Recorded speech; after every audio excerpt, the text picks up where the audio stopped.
Here is another book in the Ladybird series, Adventure from History, and we're going to learn today about Florence Nightingale. Let's look at some of the other books that are in this series, 561. You can look on the channel and you can see, I'm just going to get a pointer here. You can see that I've already shared the story of King Alfred the Great, of William the Conqueror, of Nelson, of Julius Caesar, Charles II, David Livingstone, Christopher Columbus,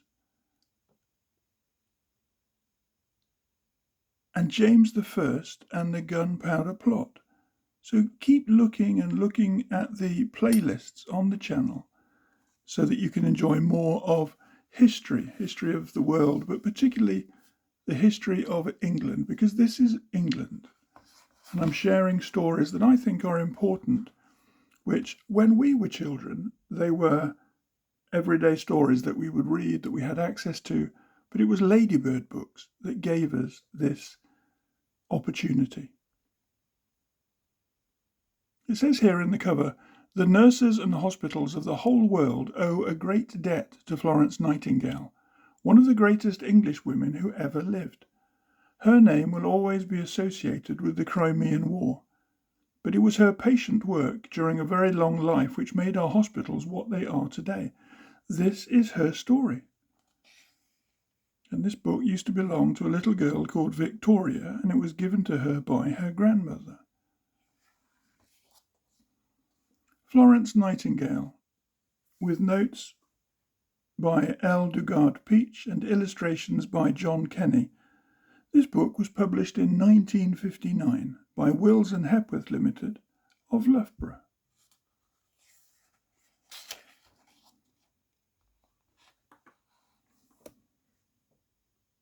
Florence Nightingale. The name of Florence Nightingale is known all over the world and honoured in every civilised country. Because of her life's work,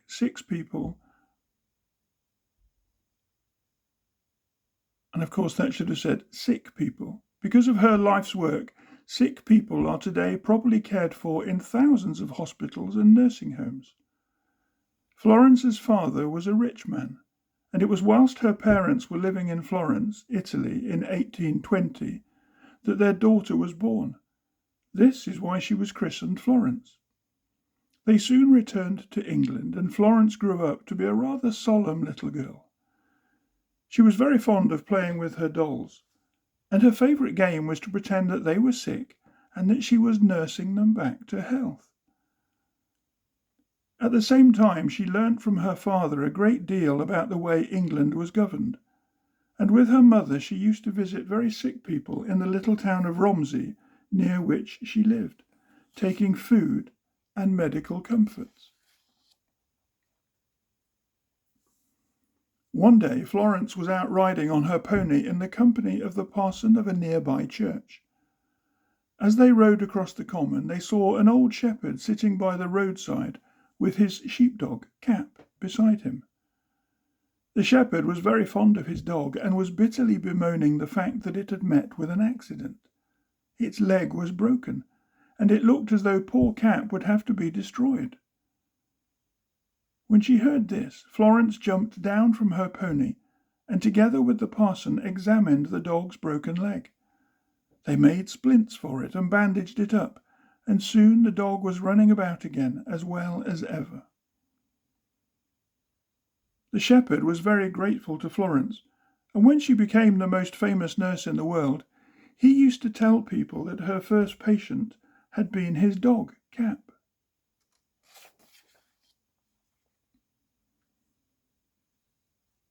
When Florence grew to be a young woman, her love of dolls changed to an interest in people and all the new and exciting things which were happening in England. Her father had been High Sheriff of Hampshire, and many famous men used to come to their house, including Lord Palmerston, afterwards Prime Minister. It was a time when England was changing from a country mostly of farms to one of big cities and factories. Railways were being built, and such inventions as the telegraph were changing people's lives. Florence had an inquiring mind and was interested in seeing things for herself. This led her one day to visit a hospital, and she suddenly realized that here was something which needed doing and which she could do. The hospital she saw, like all the hospitals in those days, was dirty and badly run. The nurses knew nothing about how to look after sick people, and few of those who had gone into hospital expected to come out alive.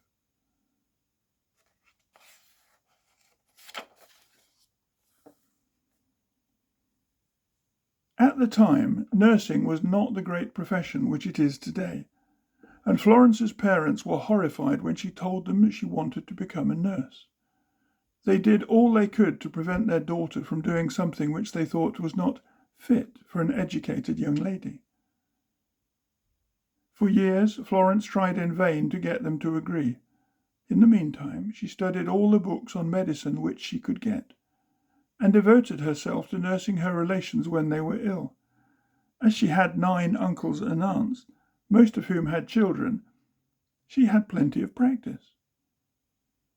At last, when she was 30, Florence persuaded her parents to let her go to Germany and Paris to study nursing, and for 4 years she worked hard at the profession she had chosen. Then something happened which was to change her whole life. The Crimean War broke out. The Crimean War was in 1854, when Florence was 34 years old. It was fought between Russia on one side and Turkey, helped by England and France, on the other.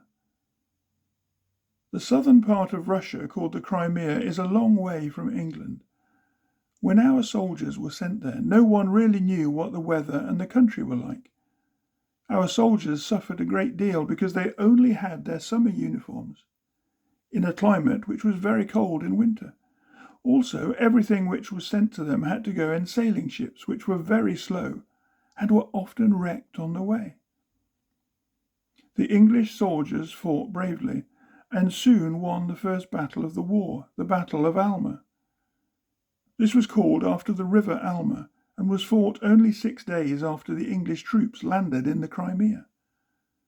They crossed the river and charged up the hill on the other side, where the Russians were entrenched. Soon the hill was captured, and the Russians retreated to a town called Sebastopol. A large number of English soldiers had been wounded at the Battle of Alma, and they had to be taken back first to the coast and then by sea to the hospitals at Scutari. Today, every country has ambulances and medical services to look after wounded soldiers in time of war. But in 1854 there were no ambulances, and the wounded men had to be taken across very bad roads in rough carts. Many of them died of their wounds on the way. The people in England would have known nothing about these things if there had not been, in the Crimea, a man sent there by the Times newspaper. He saw all that was going on, and he wrote in his paper about the condition of the English wounded. He said, "Our men were sent to the sea 3 miles distant on jolting carts. The French had covered hospital vans, and their wounded were sent in much greater comfort than our poor fellows." When the wounded soldiers at last arrived at Scutari, the hospitals to which they were sent were not at all like the hospitals of today. They were old buildings, dirty and practically falling down, and because there were not enough beds, wounded men were lying all over the floor. Often the men had no blankets, and because there were very few doctors, it was sometimes days before their wounds were attended to. Many of the soldiers died who would have lived if they had been properly cared for. There were, of course, no nurses in the English hospitals, and the wounded men must have envied the French, who had much better hospitals attended by French nuns. The correspondent who had written to the Times about the carts visited the hospitals at Scutari, and he sent a dispatch back to England in which he said, "Are there no devoted women amongst us able and willing to nurse the sick and suffering soldiers in the hospitals of Scutari.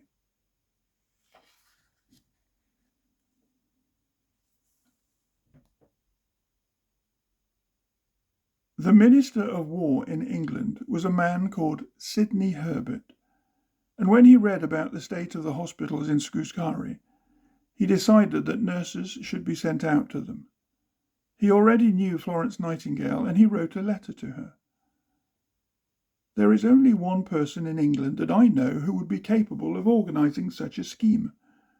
Would you listen to the request to go out and organise the whole thing?" Florence had not waited for Sidney Herbert's letter. She also had read about the condition of the hospitals at Scutari, and on the very same day she had written offering to go. 2 days later she went to see Sidney Herbert at the War Office. Everything was quickly arranged, and in less than a week Florence was officially appointed superintendent of the hospitals to be sent out to the English. The immediate task before her was to find nurses who were suitable and who were ready to go. Florence had a close friend named Mrs. Bracebridge who offered to go with her and help her. So when Florence began to interview nurses who were willing to join, she had Mrs. Bracebridge at her side. An office was opened in London, and soon there were a great many women waiting to be interviewed. It had been decided only to take 40, but even though hundreds of women volunteered, it was very difficult to select the right ones. Many of the women were rough and ignorant and had never had any training. Others were well-educated women who thought it would be romantic to look after wounded soldiers, but who had no idea of what it was really like in a military hospital. After seeing many hundreds of women, Florence finally selected 38. Most were devoted nurses from religious hospitals. Florence Nightingale did not waste any time. She thought always of the suffering men at Scutari, and knew that the sooner she and nurses could get there, the more lives would be saved. Within a week of offering to go, she and her nurses were ready to embark on the ship. Although a great many people in England thought that Florence Nightingale was being both brave and patriotic, there were others who were scornful. They said that women could not stand the bad weather in Turkey, and that instead of nursing the wounded soldiers, they would all become ill and require nursing themselves. When this little party of brave women left London, there were no cheering crowds, as there had been when the soldiers marched away. People looked on coldly and said that they would soon be back again. But Florence Nightingale and her nurses took no notice. They were doing what they knew to be their duty.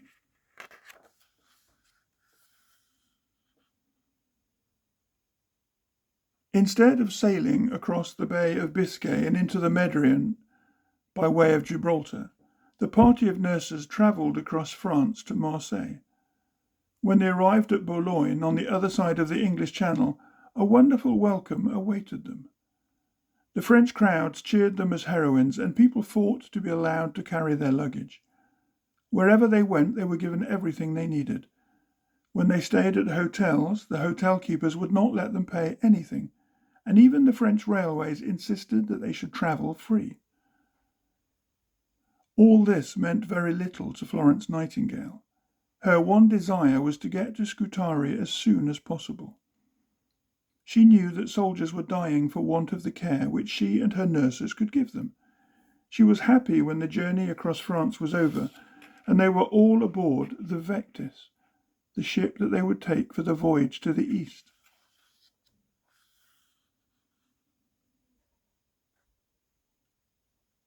It was at the end of October that Florence Nightingale and her nurses left France, and the Mediterranean can be very rough at that time of year. No sooner had they got clear of the land than a great storm blew up. They were in a sailing ship, and soon several of the sails had been torn from the yards by the force of the wind. The ship was in great danger of going on the rocks. Added to this, many of the nurses were seasick, and soon they were regretting they had ever volunteered to come. A fortunate change in the wind made it possible for the ship to get into harbour at Malta. Here they sheltered until the storm ceased and the sea became calm. Then they set sail again and arrived at Scutari 8 days after leaving Marseille. In the meantime, whilst Florence and her nurses were still at sea, another battle had been fought in the Crimea. The Battle of Balaclava. This was the name of a village which was held by English and Scottish soldiers, together with a few hundred Turks. The Russians attacked it and were only stopped by the bravery of the British cavalry. The Battle of Balaclava is famous in British history because of the charge of the Light Brigade. This was a force of about 600 mounted men. Because of a mistake about what they were supposed to do, these 600 men galloped along a valley more than a mile long, with Russian cannon shooting at them from all sides. A great many of them were killed and wounded, but they never stopped until they had ridden right up to the cannon and captured them. A great English poet, Lord Tennyson, has written a poem describing this famous charge.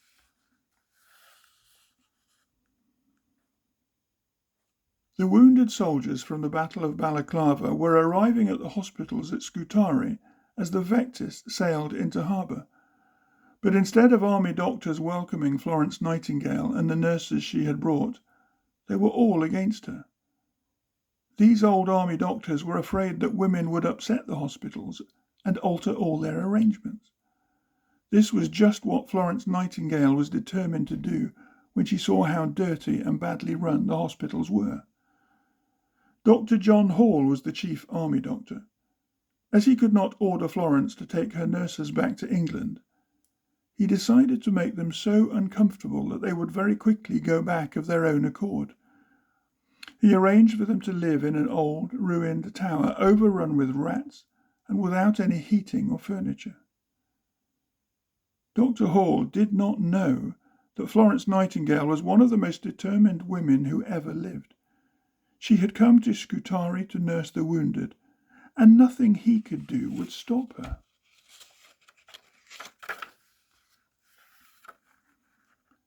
The rooms in the hospital, called the wards, were in a terrible state. It is no wonder that Dr. Hall did not want the trained nurses from England to see them. They were horribly dirty, and wounded men were put into the same wards as men with infectious diseases. There were not enough blankets or beds, and the food was badly cooked and usually cold before the men got it. In spite of everything Dr. Hall could do or say, Florence put the nurses to work at once, scrubbing the floors, washing the bedclothes, and making the wounded men comfortable. The soldiers were grateful, but the doctors continued to make things as difficult as possible for the nurses.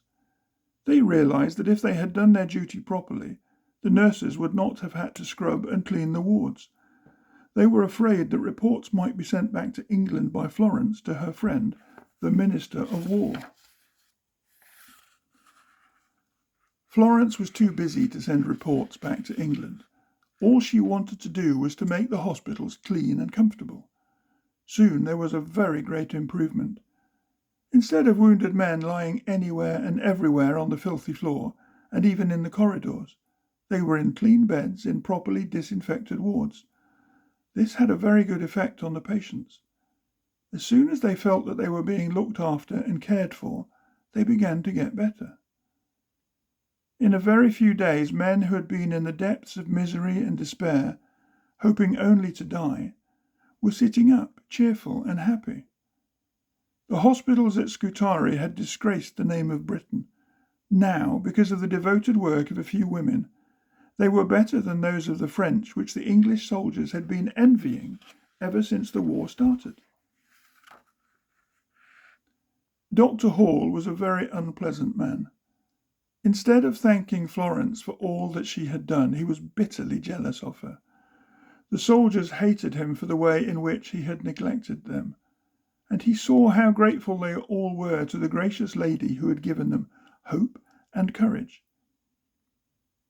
But although Florence Nightingale's devotion had failed to win even the most grudging recognition from Dr. Hall, The younger doctors realized the difference she had made to the hopes and prospects of the wounded. They were more generous than their cross-grained chief. The nurses had proved that the people in England were wrong, who doubted whether they were suitable for nursing wounded soldiers in war. From that day, women nurses have always been part of the army, and in 2 world wars, many thousands of wounded soldiers have owed their lives to them.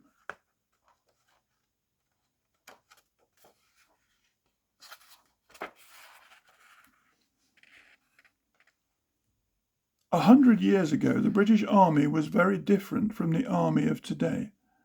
Soldiers were sent to the war in the Crimea from places like India, wearing the thin summer uniforms which are suitable for hot climates. But the Crimea was bitterly cold in winter, and the army had not arranged for any warm clothing to be sent out for England. Boots were also sadly needed by the soldiers, and there was great rejoicing when it was learnt that a shipload of boots was on its way from England. Unfortunately, when it arrived, it was found that all the boots were for the left foot. Florence set herself to remedying this state of things. She bought warm clothing and distributed it to the soldiers, and during the first few months she supplied 10,000 shirts, which the army was quite unable to provide. At the same time, Florence and her nurses took over the hospital kitchens, and from then on the wounded men got good hot food, properly cooked.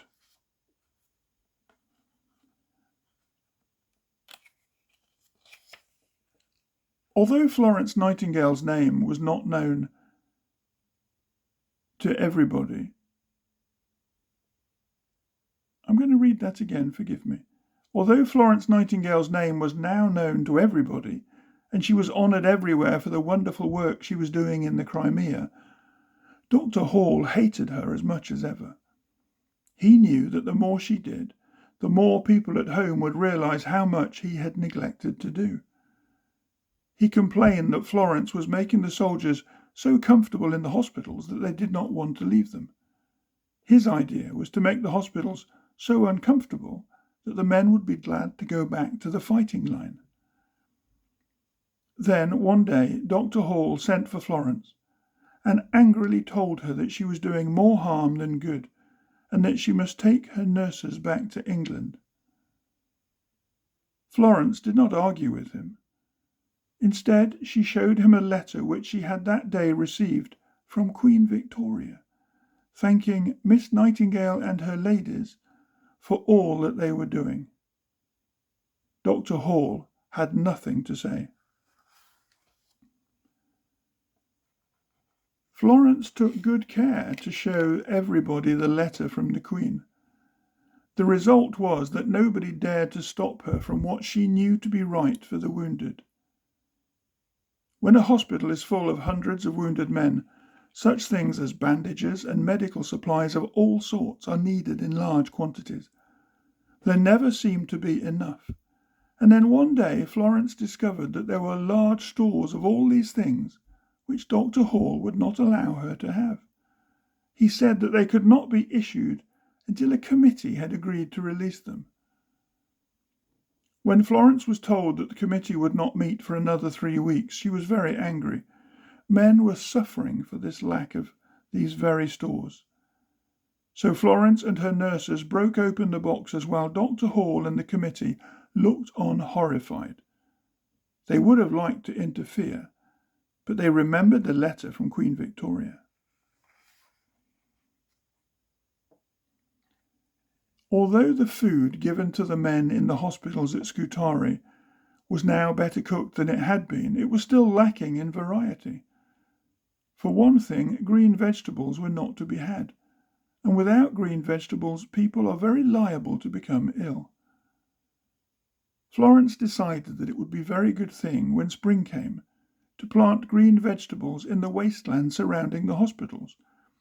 So she persuaded 2 wounded sergeants to dig up some of the ground for the planting of lettuces and cabbages. Soon they were surrounded by groups of men, very much amused at seeing sergeants digging in the warm spring sun.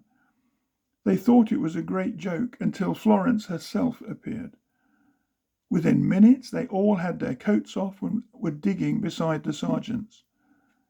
Dr. Hall was furious, but the wounded got green vegetables and recovered all the quicker because of them.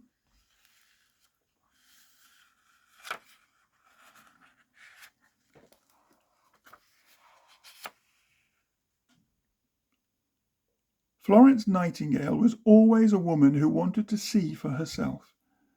She was also a woman with a great talent for organising things so that they worked smoothly. In fact, on one occasion, Queen Victoria said of her, "I wish we had her at the War Office." When wounded men continued to arrive at Scutari, still with the dirt of the battlefield on them, and with their wounds either badly dressed or not dressed at all, she decided to go to Balaclava and inspect the first-line dressing stations. Of course, Dr. Hall tried to stop her, but as usual he failed. So Florence went right up into the Crimea, only just behind the trenches round Sebastopol. Here she was received not by jealous and incompetent doctors, but by men who owed their lives to her, and others who knew that if they were wounded she would care for them.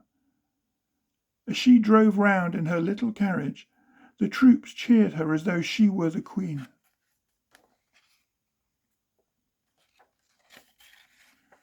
Back at Scutari, Florence once more devoted herself to the work of improving the hospitals and nursing the wounded. She found that things were now more difficult for her, because her friend, Sidney Herbert, was no longer Minister for War. But she still had the support of the Queen and the devotion of the soldiers. The Queen had written to her again, and in the letter she had said, "You are, I know, well aware of the high sense I entertain of the Christian devotion which you have displayed during the war. I need hardly repeat to you how warm my admiration is for your services, which are fully equal to those of my brave soldiers." As for the soldiers themselves, there are no words strong enough to express their devotion. In the night hours, sometimes long after midnight, Florence used to walk through the quiet wards to see that all was well, carrying a little lamp to light her way. Such was their love for her. Rough soldiers used to kiss her shadow as she passed.